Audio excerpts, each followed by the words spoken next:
All right, tonight we are diving deep into one of the most incredible heists ever pulled off. I mean, a crime so perfectly planned and so audacious that it was nicknamed the crime of the century.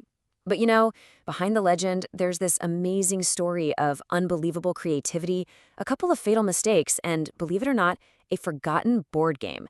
This is the Great Train Robbery of 1963. So it really does sound like a riddle, doesn't it? But this is the genius, super low-tech trick that kicked off the entire heist. The gang literally just covered the green go signal with a glove, and then they hooked up the red stop signal to a little 6-volt battery. And just like that, they created a fake red light. It was simple, it was brilliant, and it was the key to springing their trap. But that was just the beginning. Okay, so let's set the scene. It's the middle of the night, August 8th, 1963. The Royal Mail train is just barreling down the tracks, making its usual run from Glasgow to London. Now on board, you've got 72 postal workers just sorting mail, totally clueless that their very normal night is about to become anything but. Now, for the driver, Jack Mills, seeing this red light, it just felt wrong. Deeply wrong. See, the mail train's route was specifically designed to be a non-stop run through the night. A red signal right here, at a place called Sears Crossing, it was basically impossible. He slammed on the brakes, and the train screeched to a halt in this totally deserted, silent stretch of track. The trap had been sprung. The second that train stopped, the plan just exploded into action. The assistant driver, he hops out to call the signalman, right? But the phone line is dead. That's the first clue this is no normal stop. And then, suddenly, a gang of 15 men just materializes out of the shadows. They overpower the crew with this brutal efficiency and knock out the driver, Jack Mills, with a blow to the head. Within minutes, they had total control of the train. Look, an attack this coordinated, this precise, it doesn't just happen on a whim. This was the result of months of careful planning, and it was all fueled by an absolutely incredible tip from an insider. So let's rewind a bit and see how the mastermind, a guy named Bruce Reynolds, put his team together and got the one piece of information that made this whole thing possible.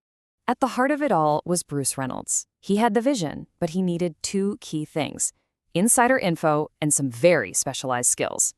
The info, well, that came from a super mysterious source, a senior security official inside Royal Mail, whose identity, by the way, is still a mystery to this day.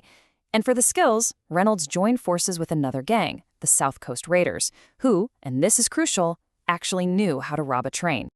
And you gotta understand, the timing was everything. This wasn't just some random night they picked out of a hat. Their insider didn't just give them a target, he gave them a specific date. A date where two massive vulnerabilities would line up perfectly, creating this window of opportunity that was too good to ignore. So vulnerability number one was just a wild stroke of luck. The high-value packages carriage, the one with all the cash, was supposed to have these cutting-edge alarms. But on this specific night, it was out for maintenance. Its replacement? An old reserve carriage that had no alarm system at all.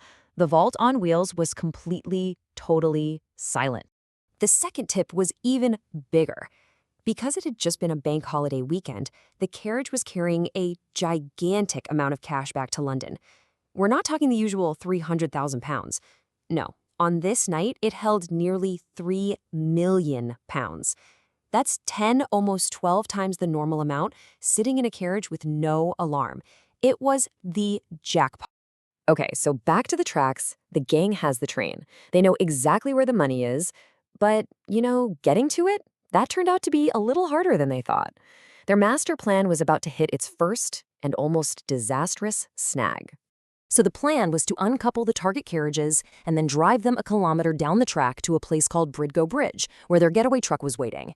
They even brought their own retired train driver for the job. But here's the problem. He'd never operated this new model of engine. He was totally clueless, couldn't figure out the controls.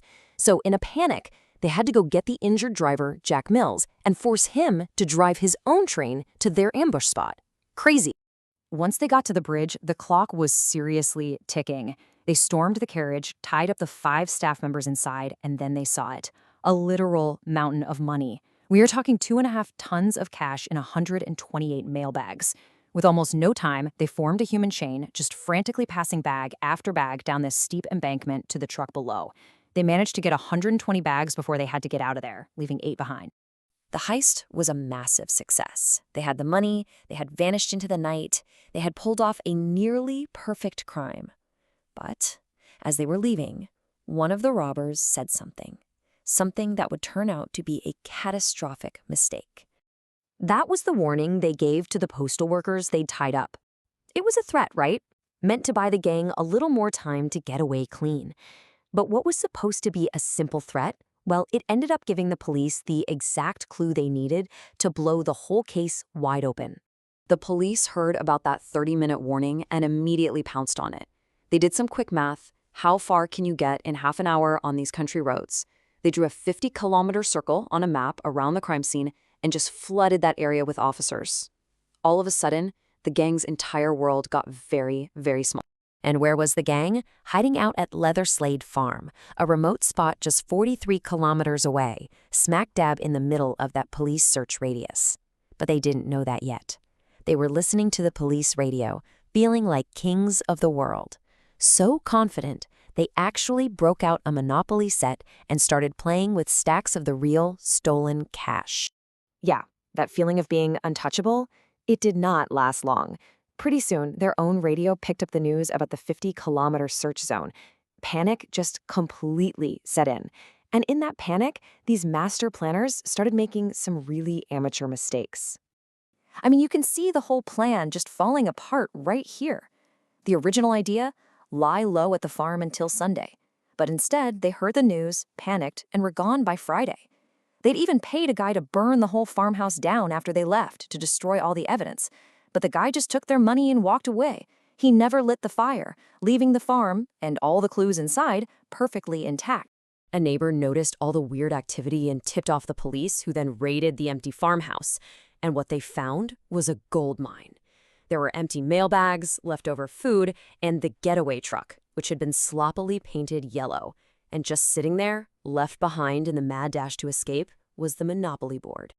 And this is the ultimate irony of the whole story. In their frantic escape, the gang did a pretty thorough job wiping down the house, trying to get rid of their fingerprints from every surface. But in all that chaos and arrogance, they forgot the one thing they had all been touching and passing around during their celebration. The Monopoly board and all its little pieces were covered in their prints, and those prints were quickly matched to their criminal records. The game was officially over. So, within days, the police had their guys. The arrests were made, the case was solved, right? Well, sort of. The legacy of the Great Train Robbery is actually filled with these tragic endings and some really fascinating unanswered questions. In the end, 14 members of the gang were caught and hit with these incredibly harsh 30-year sentences. But 2 key players were never brought to justice: the replacement driver, who couldn't work the engine, and more importantly, that mysterious Royal Mail insider who made the whole thing possible. And tragically, the driver, Jack Mills, he never really recovered from his injuries and died just 7 years later. And the money? Well, almost all of it vanished, never to be seen again. The robbery had this huge impact on the public imagination. It became this modern-day legend, a story of incredible daring and an equally incredible fall. And Bridego Bridge, that quiet little spot where they unloaded all the cash, to this day, people just call it the Train Robbers Bridge. It's a permanent landmark for one of history's most infamous crimes. And that really leaves us with this one last, incredible question. Their plan was brilliant. Their execution was almost perfect, but they were brought down by one careless comment and a board game they forgot to clean up. It just makes you wonder, doesn't it, about that razor-thin line between a legendary success and a spectacular failure. What do you think?